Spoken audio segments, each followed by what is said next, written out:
Guys, this is how to eat biblically, and remember that meat is in the Bible. Eat no meat equals a psyop, and it's not biblical. Alright, so rules for clean animals. Whatever has a split hoof completely divided, chewing the cud amongst the beasts that you do eat. This is referencing animals like cows, lambs, goats, etc., etc. All of these are clean because of, they chew the cud, it has a split hoof completely divided. These are also going to be the top sources for copper on the planet, and copper is the #1 deficiency in the world. This is why they don't want you eating meat. Now, the unclean animals or meats are going to be the ones that don't chew the cud, or the ones that don't have a split hoof, like the camel. Because it chews the cud but does not have a split hoof, it is unclean to you. And the rabbit, because it chews the cud but does not have a split hoof, it is unclean to you. And the hare, because it chews the cud but does not have a split hoof. And remember, guys, they're flesh. We don't want to be eating, really, we don't even want to touch them, because they're just unclean animals to the human environment. Now remember that the swine, it has the hoof, but it doesn't chew the cud.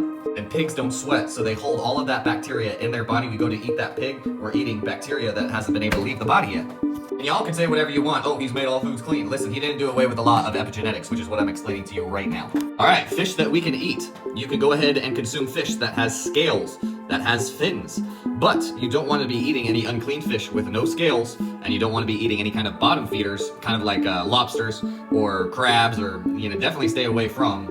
I know you love shrimp, okay, but who do you love more, the shrimp or the Most High, and what he tells us to eat? And when I stopped eating shrimp and pork and all this garbage stuff, a couple years ago, this bacteria-ridden filled food, my life completely changed. Now, I sound like a broken record saying that, but I'm telling you it changed because of the rules and the instructions that are listed in this book of life, aka the Bible. All right, for unclean birds, chickens and stuff like that, that's fine. Make sure it's organic. But you don't want to be eating the eagle, the vulture, the black vulture, no ostriches, no hawks, no seagulls. You want to stay away from that kind of stuff. This ain't China. No owls, etc. No storks, no bats, okay? I'm watching you, continent that I can't talk about specifically. But if you look at these certain countries and continents, they seem to really have the same, they eat whatever they want, but then you see that they have certain mental health issues, and you're kind of like on that continent or in that country, and you're like, how come these people have way more worse health issues than the overweight fat Americans? Because they're eating bat. To be honest, most people don't give a damn about removing the blood from your food. We are not supposed to be consuming blood, guys.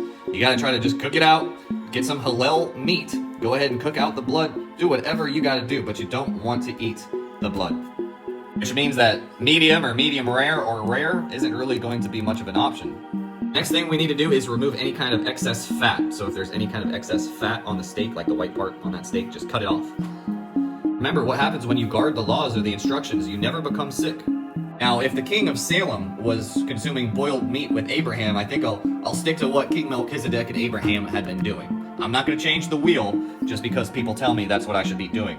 I'm going to salt every offering. I'm going to do what I'm going to have that goat milk for my entire home because of the fact that it's just written. So it's covenant, guys. You can't change it. But you can make a book to try to describe it and allow other people to understand.